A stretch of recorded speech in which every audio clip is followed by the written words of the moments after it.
Well, I would like to invite our guests to the screen this afternoon.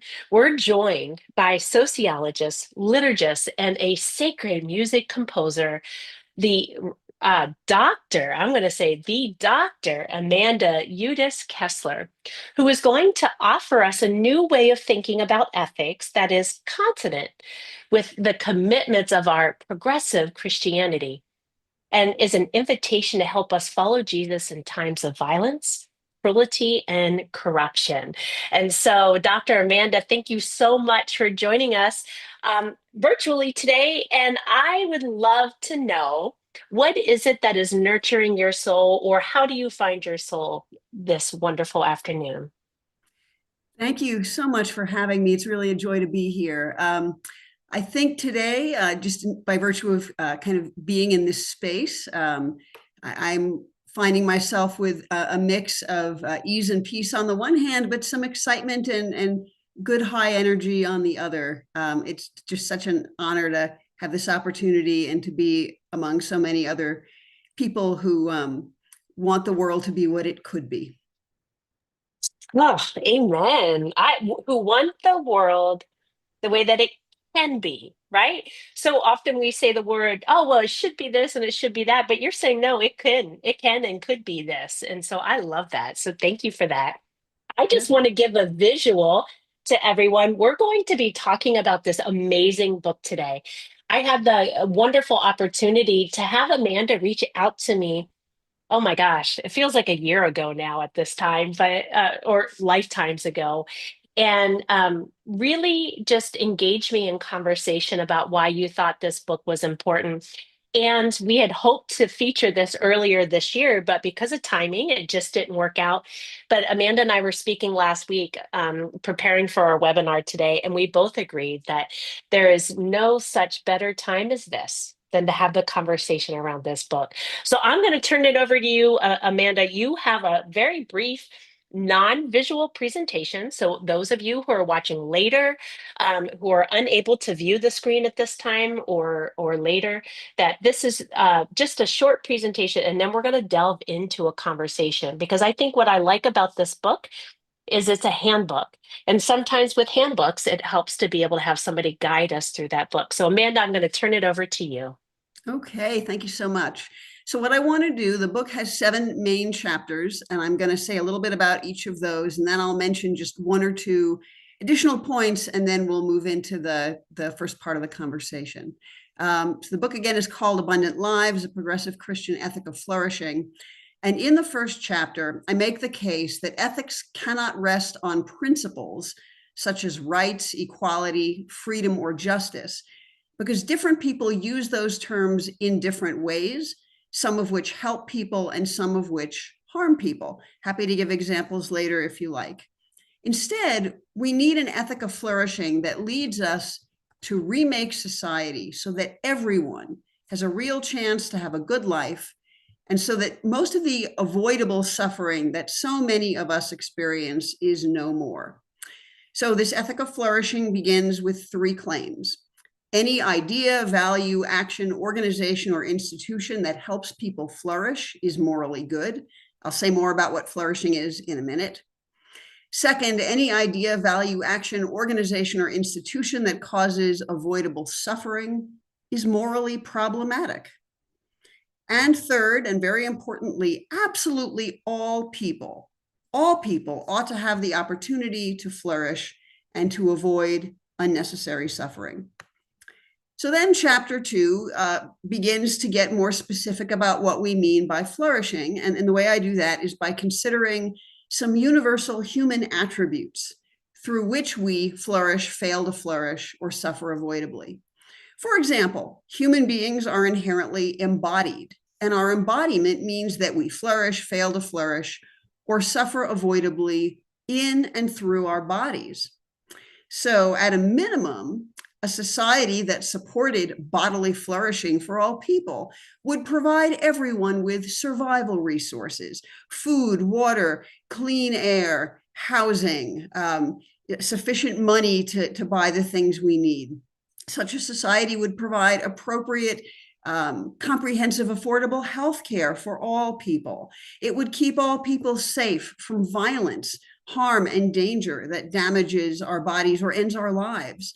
And such a society would enable bodily autonomy for all people, presuming that their actions did not harm other people. Because without bodily autonomy, we cannot make lives that will allow us to flourish in the ways that have integrity for us. And we can make parallel points about any number of other human attributes. I discussed 10 of them in chapter 2 of the book.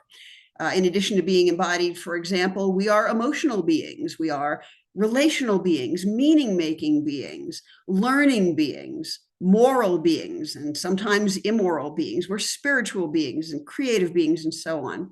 So each of these attributes has certain preconditions that have to be in place for us to flourish.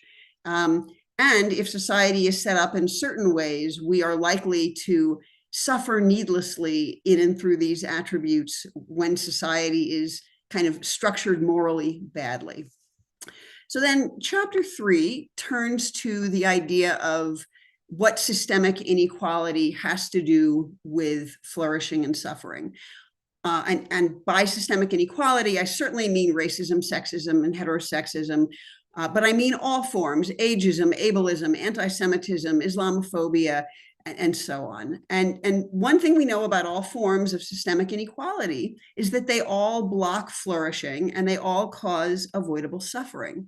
This is especially true for members of devalued groups, but it's ultimately true for our whole society. And I'm happy to say later a little bit more about why I think that second point, if anyone wants to ask. But as such, systemic inequality in any and all of its forms is inherently immoral. And an ethic of flourishing demands that we work against systemic inequality in all its forms, whether we suffer from it, benefit from it, or, as is true for so many of us, we both suffer from it and benefit from it. For example, I, as a white person, relatively well off in the class structure, benefit on those fronts. As a queer person and a woman, I certainly suffer those penalties. So those first 3 chapters describe an ethic that when I started creating it, it was entirely a secular ethic. When I personally moved into progressive Christianity, it became clear to me that it had a real consonance with progressive Christianity. So the other 4 chapters of the book begin to connect this ethic to progressive Christianity. Chapter 4 is about what this all has to do with the Bible and Jesus. So Jesus never, to our knowledge, used the word flourishing, but he said and did many things suggesting his commitment to human well-being and also to limiting avoidable suffering. In terms of things he said, that would include his comment about the Sabbath being made for humanity rather than the reverse. The 2 commandments he claimed were the most important to love.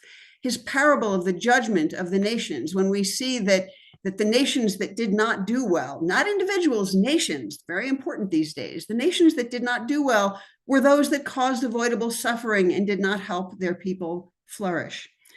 Jesus also mentions the golden rule, like so many other religions and religious leaders have across time. The golden rule is a way of valuing the flourishing of others as well as our own flourishing. And of course, in his actions, everything from feeding and healing people to prophetic actions he took to challenge systems of power in his day that were oppressive and exploitative and so on. And in these comments and actions, Jesus echoed the commitment of the Jewish prophets, from whom he emerged and in whose footsteps he saw himself as following. In chapter 5, I turn a little more directly to theology and notions of love and God and flourishing. So if we're going to love ourselves, our neighbors, and yes, our enemies, and I'm really happy to talk about that later if you like, because that's a big one, we need a new definition of love. We can't be restricted to those 1980s pop songs, kind of teenage emotional love. I do love those songs, but love is not an emotion, or rather, love is much more than an emotion. So in the book, I define love as the work we do to flourish in all aspects of our lives, and the work we do to help all other people flourish in all aspects of their lives. This means that love involves practical actions centered on making sure that all people can flourish as embodied beings, emotional beings, and in all other ways. To the extent that we can understand God as love, God becomes incarnated in our love, specifically in the work we do to support flourishing. This has special implications when it comes to loving our enemies. More on that if you're interested later. Chapter 6, loving ourselves and others is hard work, and it demands our commitment to becoming the kinds of people who can do this, who can love ourselves, who can love others, who can advocate for our own flourishing and for the flourishing of those we know and those we will never meet. Practically, to become the kind of people who can really work for flourishing, this means cultivating virtue in ourselves, working on our psychological healing. So many of us have that work to do. I'm certainly among them.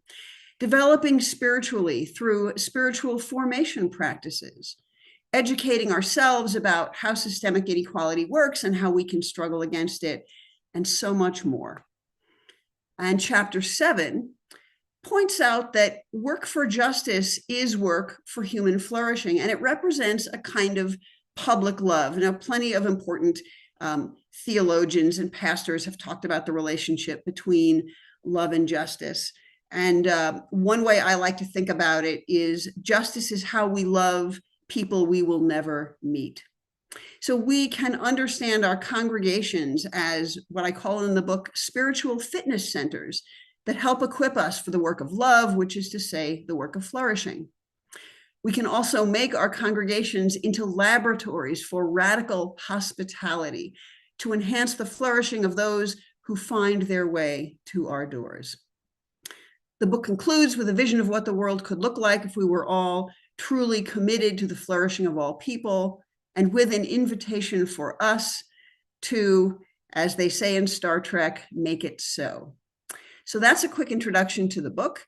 When I first wrote the book, it was before the current administration was in place. And so at the time, I mostly talked about an ethic of flourishing. I've started since last November talking about dumpster fire ethics, and I'm happy to say more about that. But more recently, as things have kind of exacerbated in this country and gotten worse and more dangerous and more destructive, I've actually begun thinking about all of this in terms of Holy Saturday ethics, which I will say more about later if people are interested. Last thing I want to do before I turn this back to Ellie is to mention that whether or not you pursue getting a copy of the book, there is a freely available study and action guide for the book on the Pilgrim Press website on the page for the book that you can download with no obligation to buy anything. So if you are interested in this and would like to learn more, but don't necessarily have money to spend or know that you want to spend it yet, consider going to the Pilgrim Press page for Abundant Lives, scrolling down and downloading that free study and action guide. It will certainly give you some key points about the book and some things you might do. And with that, I will turn it back over. Oh, yes, Amanda. I got to see all of the reactions coming up and some of the things into chat. I definitely want to talk about flourishing. I would love for us to touch on spiritual formation. But as somebody who is, well, I don't know, I'm a published poet, but I won't, but not under my name. So you don't have to worry about searching for me. You won't find anything. But I am really curious at the dedication and the confidence and trust in yourself when you have an idea to say, I want to share this idea and I want to do it in a book format, right? I think it's important. So, what was that spark, if you will, where you were saying, I'm ready to write this book. And this is, yeah, and we'll talk a little bit about the changes from the dumpster fire ethics to where we're at now. But yeah, what was that spark for anybody out there who's contemplating writing a book or sharing something? Well, first of all, because I've written music for so long, I've had essays in other books often. I actually have a prior book. My doctoral dissertation became a book. So I have some unfair advantages in having built my confidence over many years. But there was a distinctive moment when the way I was thinking about ethics kind of took off, and I knew I had to do this project, though I wasn't entirely sure what the final product would look like. Back in about 2014, a young man named Elliot Rodger committed a mass shooting and stabbing in California. And in response to that, a right-wing media personality, recently deceased now, called Joe the Plumber Wurzelbacher, had written an open letter to the parents of the kids that Elliot Rodger killed. And I and many other people saw this open letter. And one of the things Joe the Plumber said in it was, as harsh as this sounds, your dead kids don't trump my constitutional gun rights. And I still remember reading that line and having the absolute center fall out of my life. It was as though everything had just changed. I knew that this sentence and this sentiment was evil and wrong and immoral. And as I meditated on it, I realized I could not articulate what made it so wrong. And so I'd already been thinking about ethics and doing a little work kind of in this direction. But that moment made me realize I have to find a way to articulate what's going on here. Why is this problematic? What can I propose? What can anyone propose to kind of replace this way of thinking? And for me, the key in his sentence is he uses the term rights. Well, lots of us who lean politically and religiously progressive are really committed to rights, and we see rights as a moral issue. Well, Joe the Plumber saw rights as a moral issue. He saw gun rights as a moral issue. And so in thinking about that, I realized, rights are not one thing. They can mean different things. They can be used different ways. They can be used for good or ill. And that really was the genesis of all this. I started working on the book. I initially wound up with a contract with a progressive Christian publisher who has since folded. But the moment I got that contract, I said, okay, I'm going to do this as a progressive Christian book. And then when that happened, I was incredibly blessed that Pilgrim picked it up. So that's how the book came to be. Yes, I love that. It's so interesting, like this role of empathy in the world of Christianity, right? And even in our contemporary society now is really something that is it is percolating, if you will, to the top for me, especially since finishing your book and then having a conversation with you last week. I've already had three different conversations around empathy, and the fact that you just brought it up with that, right? Because that's what I heard, right? When you shared a little bit about um, what this gentleman had said, uh, is where is the empathy when we talk about, well, what is empathy? Is it truly possible for everybody to have? And then what does it look like in regards to our Christianity, right? And so I'm curious, how has, if anything, has empathy influenced? And that's something we can hold on to, because I really do want to ask you, because I think it's related to the question of, you talk a bunch about ethics in your book.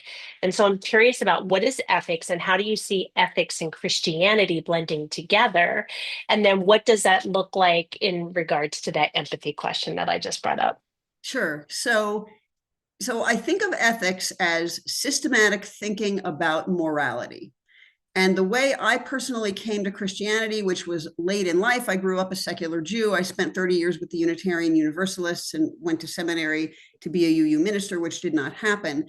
But I kind of entered the progressive Christian story in such a way that I myself see following Jesus as a spiritually grounded moral path or moral commitment. The two great commandments, the command to love our enemies and so on, require a lot of virtue cultivation and a lot of consideration of, for example, again, the golden rule, which I mentioned before. So I see ethics as a way of taking that commitment to morality and placing it in a larger conceptual framework. There are any number of conceptual frameworks out there for ethics. I've considered a lot of them, and what I do pulls a little bit from some of them. But basically, because I'm a sociologist by academic training, I see myself as a kind of systematic thinker. And so when I think about morality, it's going to be in some kind of systematic way. That's just the sociologist in me at work.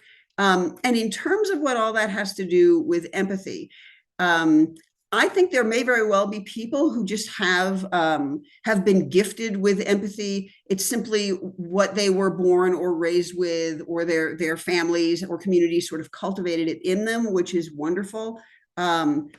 Because that is not my particular background necessarily. For me, empathy is a kind of virtue cultivation.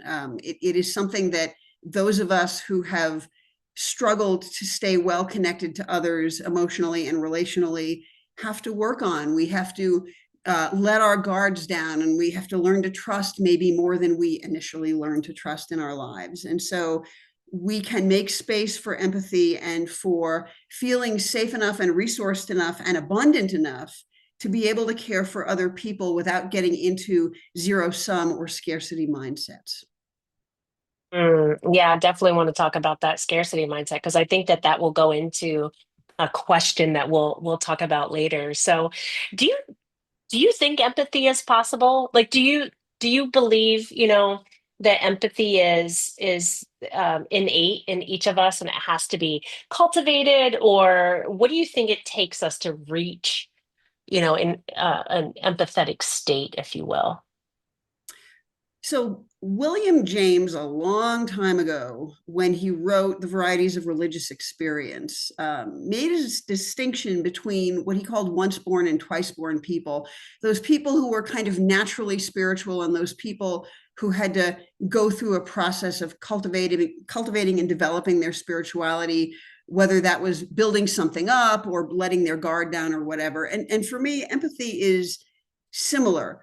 I think probably almost anyone can cultivate it, even if they don't find it inherently natural to them. I mean, I'm sure there are some genuine sociopaths who can't. I don't want to, deny that that's a real possibility. But for the rest of us, I think, again, there are some people who are, in William James's firstborn language, who are just naturally geared to empathy. I'm very jealous of them. I think that's marvelous. And I'm not one of those people. But I have been able to cultivate it in my life through psychological healing, through spiritual formation. And I am really relieved that I had done enough of my own growth work by the time I ran into Joe the Plumber's essay, that my response to it was immediately a response of empathy, sadness, horror for that shooting, for all the shootings, for all the violence, for all the harm, for all the unnecessary suffering. So is it possible? Absolutely. I see really empathetic people in my life often. I see empathy in myself sometimes. I strive to keep cultivating more and more of it as I go. Yes, yes, yes, yes, yes. I love everything, Amanda. I feel like you're preaching to us today. So thank you for that. Yeah. And I did promise somebody in the chat that I would share the cover of your book. It's a beautiful cover. It is a beautiful book. And you can also, I know that our tech support, Andrea, put that into chat as well. So you can look at it on your screen. It is in there again. So yeah, thank you for that. So grateful. You've mentioned a bunch of times that you talk about progressive Christianity, or progressive in that way. I'm really curious at, especially, it came across my social media feed last night, is this idea of how quickly our words change in today's culture, and then really how masterfully they have been co-opted for things that aren't necessarily what the intention was, right? I remember back in the day, in the 2020, back in the day. Whew, that seems generations ago, y'all. But the 2020, when we were talking about defunding, right? Everybody was like, you can't, but yet in the state where I reside, they have 100% defunded public education, right? And so there's this co-opting of language. And so I'm curious, what does progressive mean to you? And in particular, what does like progressive Christianity mean to you? What does it mean for us to, especially for those who, live in small town and rural communities who are progressive? They may not be as progressive as some of these spaces, but they're more progressive than others. What does that look like for you? Sure. So I have been really heavily influenced by what used to be called the Center for Progressive Christianity. And these days, its website URL is progressivechristianity.org. So literally anyone, even if they are, the only liberal-minded person in a pretty small town, if they have internet access, could go look at the progressivechristianity.org website. It's an incredible community. It certainly has overlap with the UCC, though it is not sort of strictly a UCC community, but a lot of the greatest progressive Christian writers are connected there, thinkers are connected there. I actually write a column for their Progressing Spirit newsletter. And so they, over the years, have come up with various definitions of what it means to be a progressive Christian. And most recently, they have these 5 core values. And I'm actually going to take the time to read them aloud because to me, this is pretty close to perfect. They say, by calling ourselves progressive Christians, we mean we are Christians who, 1, believe that following the way and teachings of Jesus can lead to experiencing sacredness, wholeness, and unity of all life, even as we recognize that the Spirit moves in beneficial ways in many faith traditions. 2, seek community that is inclusive of all people, honoring differences in theological perspective, age, race, sexual orientation, gender identity / expression, class, or ability. And by the way, we could probably add to that one, but that's what they say. 3, strive for peace and justice among all people, knowing that behaving with compassion and selfless love toward one another is the fullest expression of what we believe. 4, embrace the insights of contemporary science and strive to protect the earth and ensure its integrity and sustainability. And 5, commit to a path of lifelong learning, believing there is more value in questioning than in absolutes. So they don't use the word humility in there, but to me, that's a hugely important word. So I love those core values, and I think all of them directly or indirectly support human flourishing, and they call us to work against avoidable human suffering. Yes, yes. Oh my goodness, I love that. And I must say too, Amanda, that I've been able to, as you've been talking, managing the viewing the chat list, and people, you all should be my co-host because you are in my head wanting to ask the questions that I also want to ask. So I'm really excited to see that we're on the same page and that you're inviting us to feel and to think these things. And I love that curious space. I love that curious space for sure.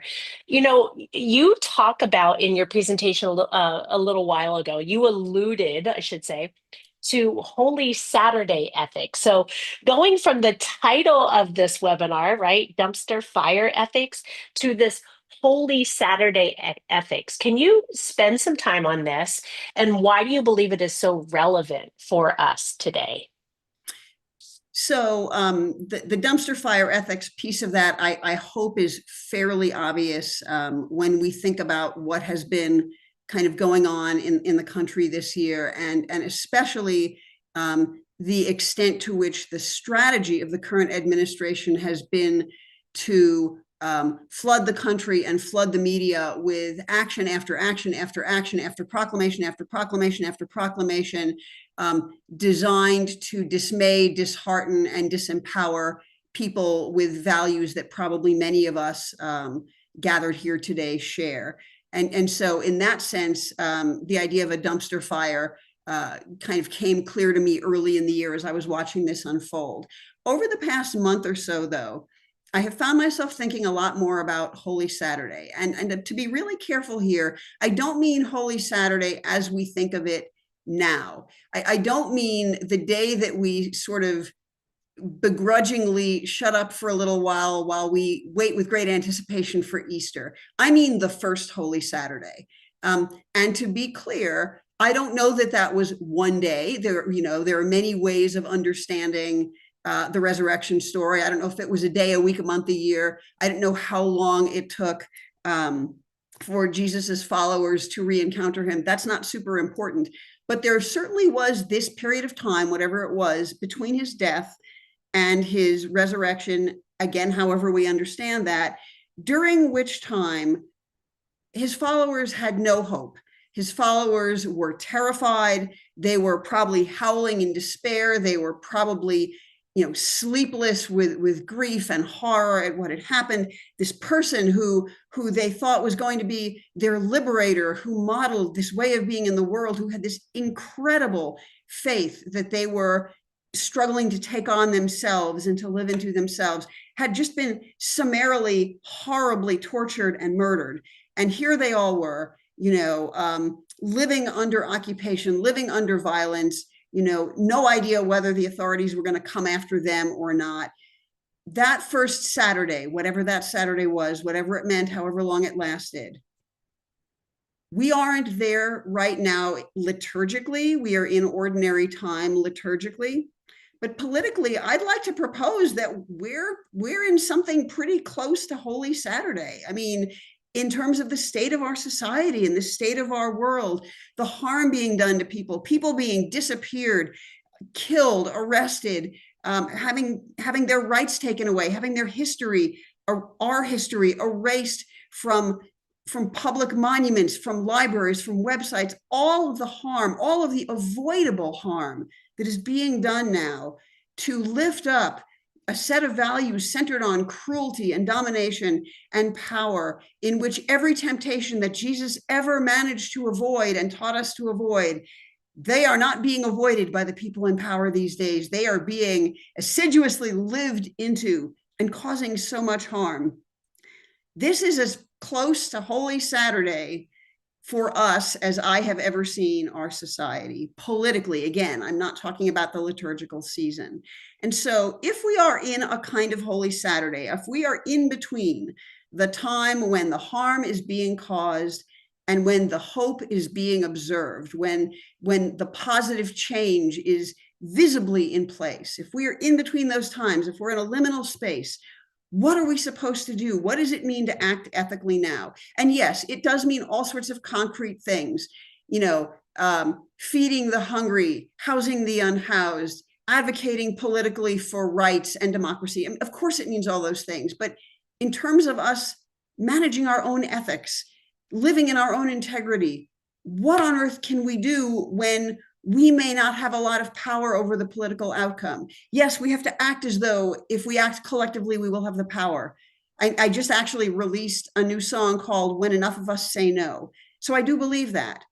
But for those moments when we are in despair and terror and deep grief and rage, what is our ethical obligation at that moment? What is our Holy Saturday ethical obligation? And I think it is to understand what being in our integrity means to each of us, to figure out what the next right thing is for each of us to do. It will differ from person to person. Some people really need to be out in the streets. Some people need to be writing music. Some people need to be, tending the lost last and least of these. We all have work to do. Understanding what work has integrity for us, what work we are aligned to, what is our plumb line, what is our North Star, and doing that. And staying true to our integrity no matter what happens to us, not giving in, not selling out, whether that means we get arrested or harmed or lose privileges or lose power. Now, I am speaking as a white, relatively well-off person, so I am absolutely not saying that people who are targeted more than me necessarily should be led to think they have some obligation to take even more risks than they have to take by virtue of, say, being BIPOC in a white supremacist society. I don't mean that. But for those of us who do have some privilege and power, we have to live into the risks that being true to ourselves and true to the truth of how immoral the society currently is, that's our obligation, no matter what risk it brings. Yes, oh my God, we could spend another hour on this, but before we do, just kidding, y'all, we're not going to be here for another hour, but we could be.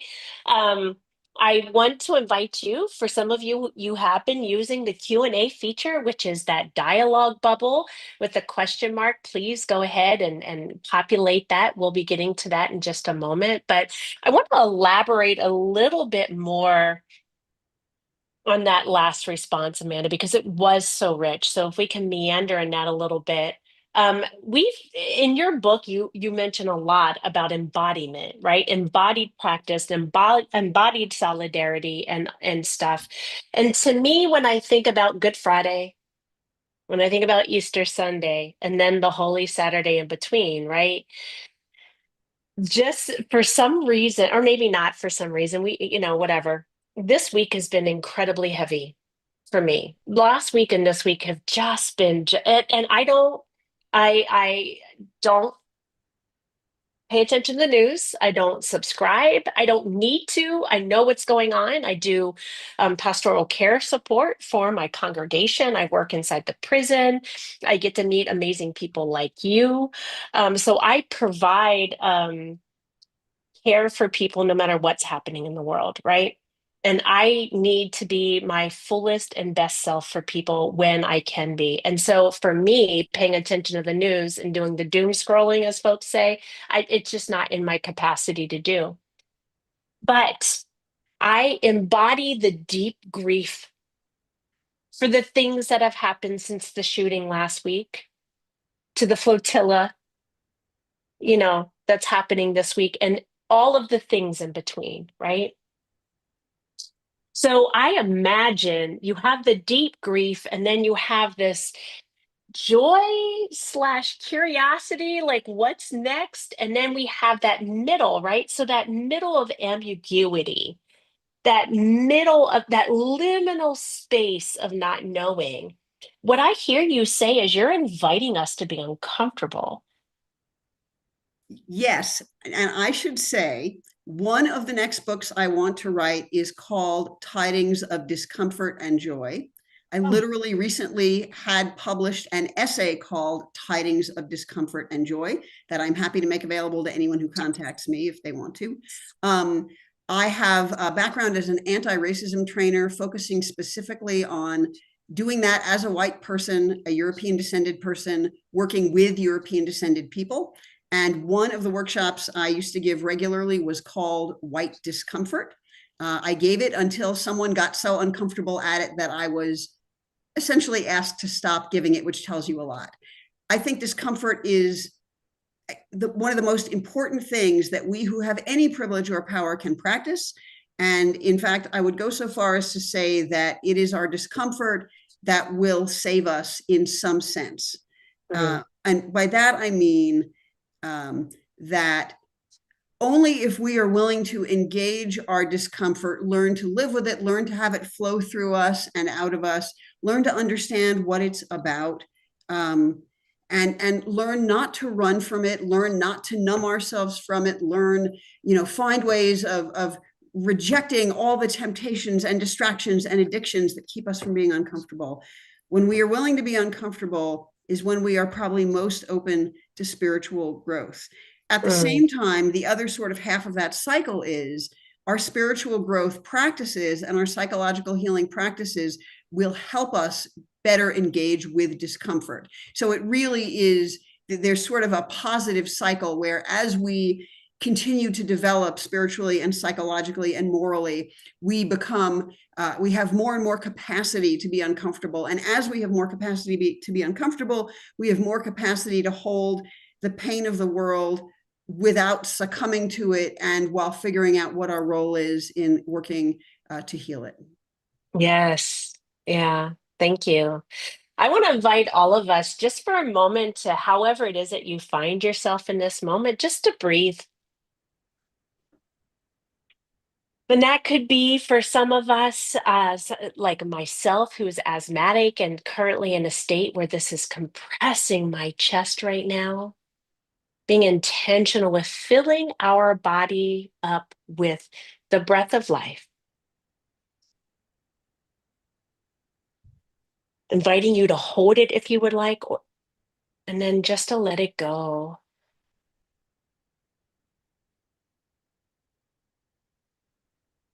What a gift it is to be here amongst all of you virtually. I know I can't see your faces, but I feel you. I feel you. Yeah. Amen. And keep breathing. Because Amanda, man, you might need to take some deeper breaths because everyone's got all these great questions for you. So I think based on the last question, I'm gonna and if you've asked a question earlier, I promise I'm gonna get to it.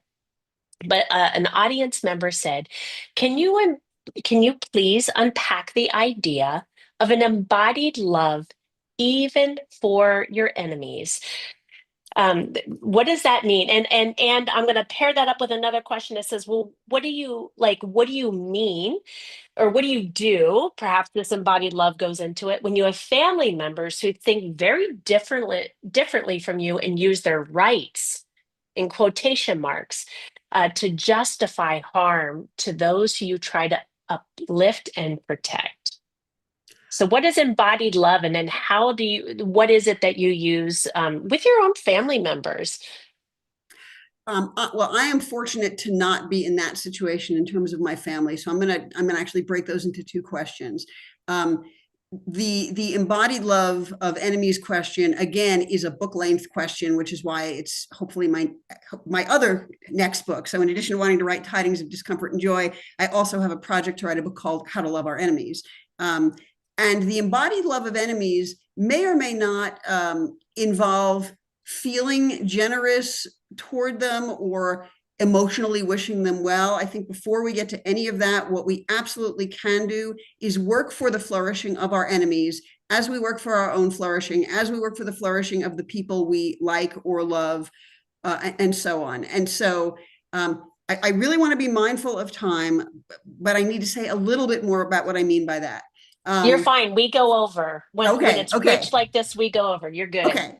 So um, if I think of my enemies as people with whom I share nothing other than the human attributes of embodiment, emotion, and so on, if I share nothing else with them, um, nonetheless, that means so even at that minimum, and so I am not going to deny that I have enemies. I mean, there are people in the world trying to take my rights away right now, literally, and I don't just mean mine selfishly, but as an example, as a woman, as a queer person, I have enemies. And those enemies and I all need the same basic preconditions to be in place for us to flourish in our bodies, in our emotions, in our meaning making, and so on.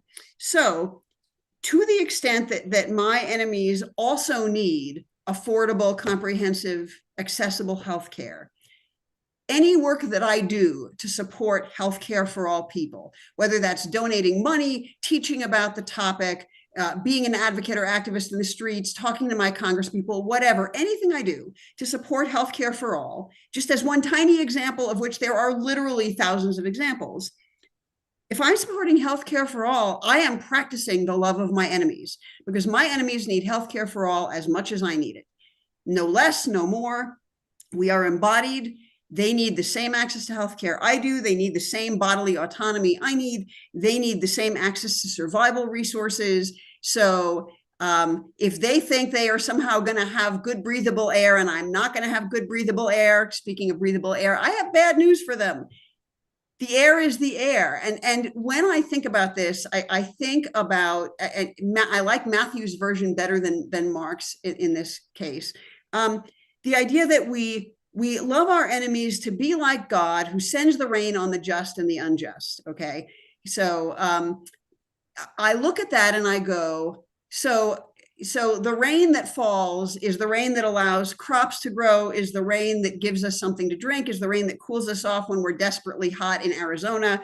Since you're in Arizona, I mentioned that. So we are not God. We do not make the rain fall on the just and unjust. But what we could do is make survival resources available for the just and unjust, make medical care available for the just and unjust, make bodily autonomy available for the just and unjust. There's so much more to say, but I'll stop there. To me, our work in the world is our embodied love of our enemies when we are working for the flourishing of all people. To the second part of the question, that is an incredibly painful situation to be in when it is your own family who are betraying your integrity in that way. And I don't have concrete advice that would, fit a given situation unless I'm talking to someone and they explain their particular situation, and then I can, try to say something. But what I would say is, to the extent that we can understand that all of us are limited, all of us struggle, all of us have failings and frailties, that doesn't mean we should not be attached to our values, or give up our values for other people. But understanding that we are meeting our enemies who may be our family, and that we are all imperfect yet beautiful people who can do great good and cause great harm. And remembering that, and remembering that there is sacred love that is as much for our enemies as for us, as much for our family members who despise us as for us. And I mean, I shouldn't be saying us. I'm fortunate not to be in that position.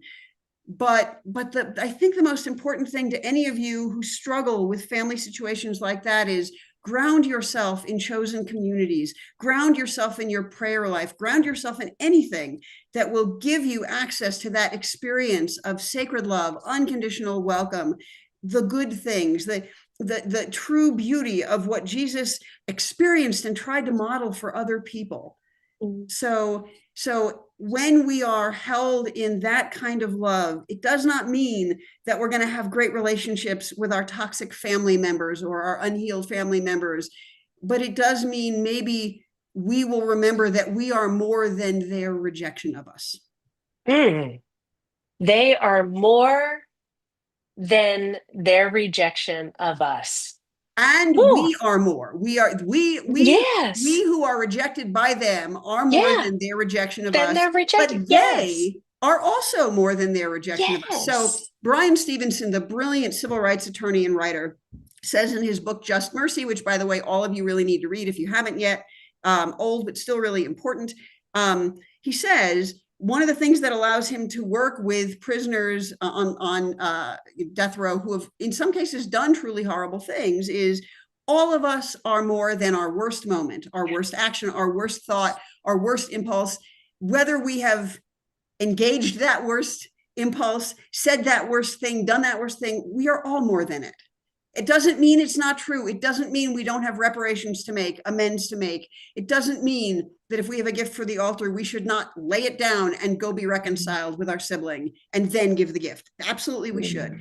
But we are not reducible to our worst action, and therefore neither are our enemies.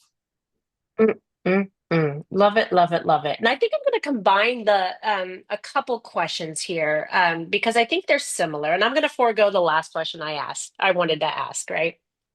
Somebody asked, how can we organize and show up safely in a climate that instills fear and promotes silence? And I think that I can tie that together, as well as for you to expand, because I think you've touched on it already, is your understanding of flourishing. So how can we organize and show up safely in a climate that instills fear and promotes silence, and while expanding our understanding of flourishing? Oh, okay. So first of all, I would never tell anyone to put their life at risk unless for whatever reason that is what they feel called to do in their own prophetic witness. So Mm, it is not my call how someone else engages in activism in unsafe contexts. And I do not want to be misunderstood as suggesting that. If someone feels a call to be a witness in the streets, to put their body between the truly devalued and the oppressors, I also would never say don't do that. I mean, that call is on some people, it's not on other people. I think there are kind of two components of safety. Both of them are related to aspects of flourishing. One of them is being well grounded spiritually and psychologically before we go into those situations. And that has to do with the fact that we indeed are spiritual beings, which I talk about in the book. We are also meaning-making beings, so we need to have an understanding of the world that enables us to act in it. And if we understand the world as a place that may be dangerous, but in which Nothing can separate us from the love of God, however we understand that. That can actually provide a certain kind of moral safety or psychological safety. If we are grounded in prayer, whatever that looks like for us, if we're grounded in community ritual and so on. So all of those pieces will help us be maybe not physically safer. I don't know, depends on the situation, but at a minimum will help us be sort of existentially safer. Because if we go put our lives or our bodies at risk, we will do so from a place of peace and compassion. And again, I want to be really careful. I'm not saying any individual specifically should do that or not do that. I'm saying for someone going to do that, doing it in community with other people who are equally well grounded is really important. And that has to do with flourishing emotionally, flourishing spiritually, flourishing morally, flourishing as meaning making beings. So all of that to me is kind of a piece. Mm, mm.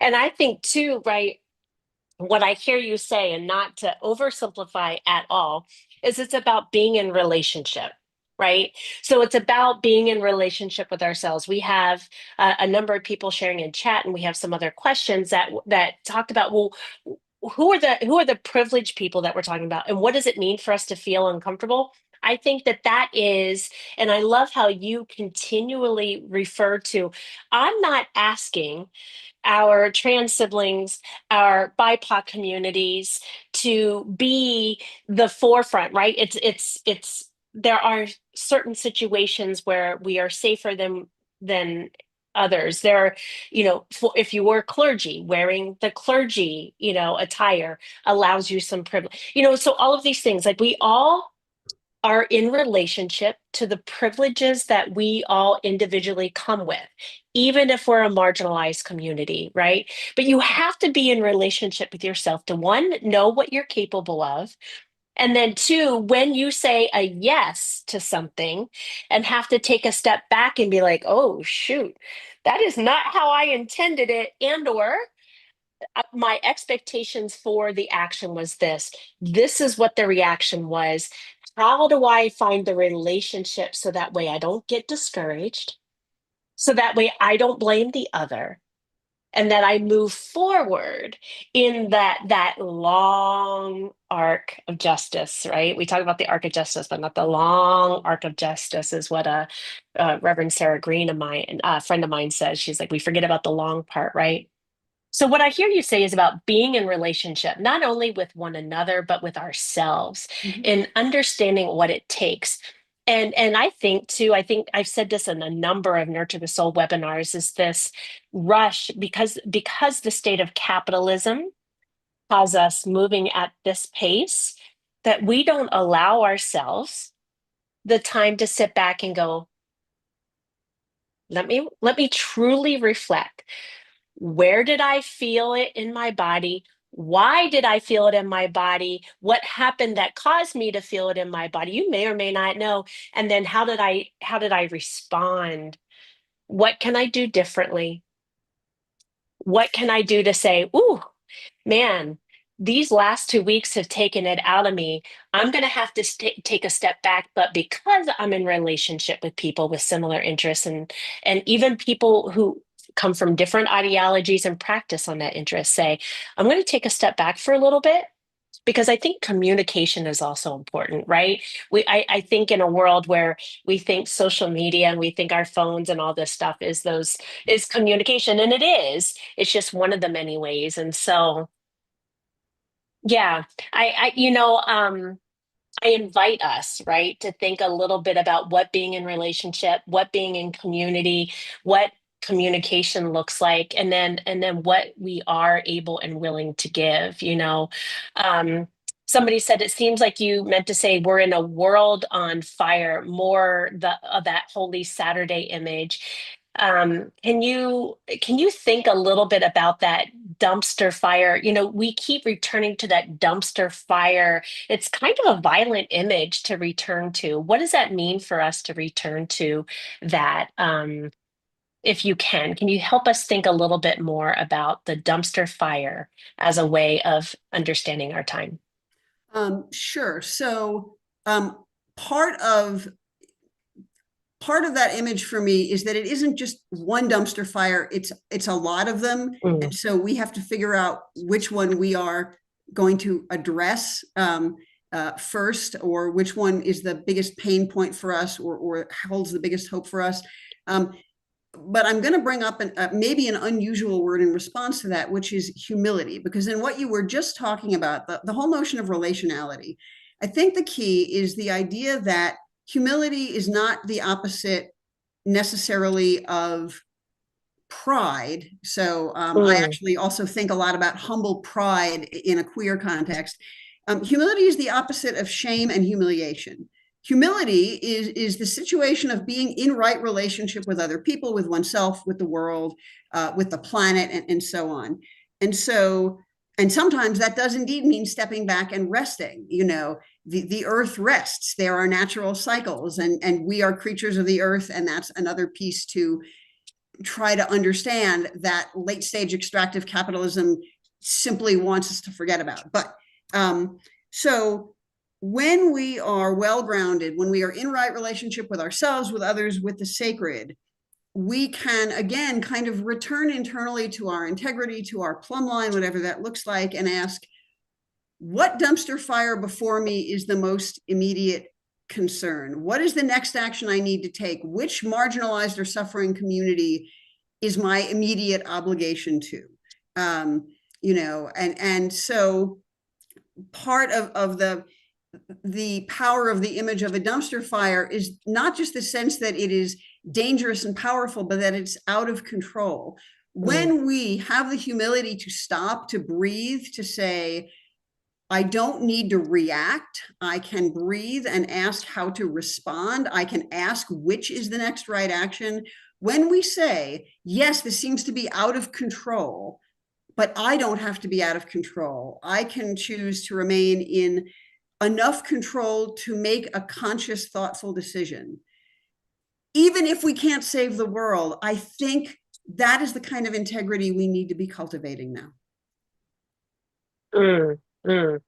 Oh, man, we could go on forever. I love this. This has been such a yes, and thank you for naming the need to rest, to slow down, all of that. I just really, there's just so much that we could go into. And I want to say too, if you have a question that has not been answered today, or you're rewatching it, you're sharing this webinar with somebody else, you can reply back to the invite, the email where you got the invite from, and the email where you will get the resources and the follow-up link to this.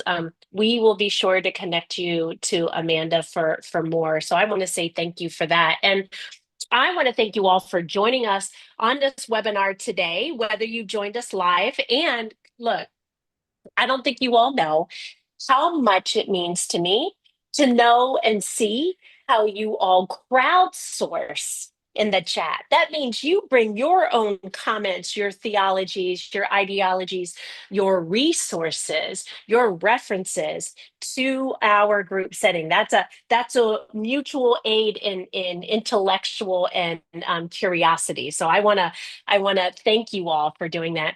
Thank you for sharing your emoticons, for your questions, and goodness, to our presenter. Um, wow, Amanda, I'm in awe of you. We will definitely have you back for a part two at some point in time. And I know Amanda is going to be presenting in Colorado in a few short weeks at a conference. Is that correct? The Prophetically Reimagining the Church Conference. You have a session there. So I want to thank you, Amanda, for all of your thought labor, all of your passion, your ability to delve deeply into the difficult topics, and just really to introduce us to ask ourselves and invite us to ask ourselves some more questions. So grateful for that. Thank you for our tech and media team for helping us to make this and all of our webinars possible in the live format and in the post viewing format. I want to invite you all to join us next Thursday, September 11th, for part one of a three-part series on addiction and families. In part one, we're going to be talking about family matter and families matter. How addiction and our spirituality are connected to one another. And so I really do look forward to seeing you all again virtually next week. And with that, I'm going to turn it over to you, Amanda. I think you're going to take us out with a benediction if you can. Absolutely. Receive now this blessing. May the Creator who created us to flourish infuse us with the sure knowledge that each of us deserves to flourish. May Jesus, who we call the Christ, be our model and our invitation to co-create the kingdom of God as a realm of flourishing for all people, especially those who suffer avoidably now. And may the Spirit, who surprises and re-energizes us in our most difficult moments, open our hearts so that we may know the trust and joy that this moment demands of us, that our very lives become and remain good news for this broken and beautiful world. Amen.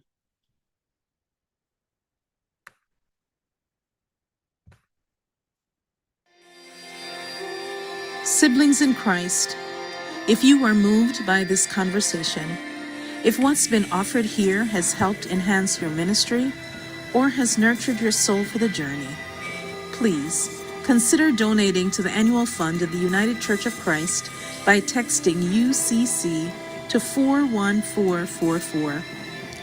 Your support will help to provide programs like this, which are an essential part of our ministries in the United Church of Christ. Thank you for your support. Be blessed on your journey and know that you are not alone. We are holding you in prayer. Amen.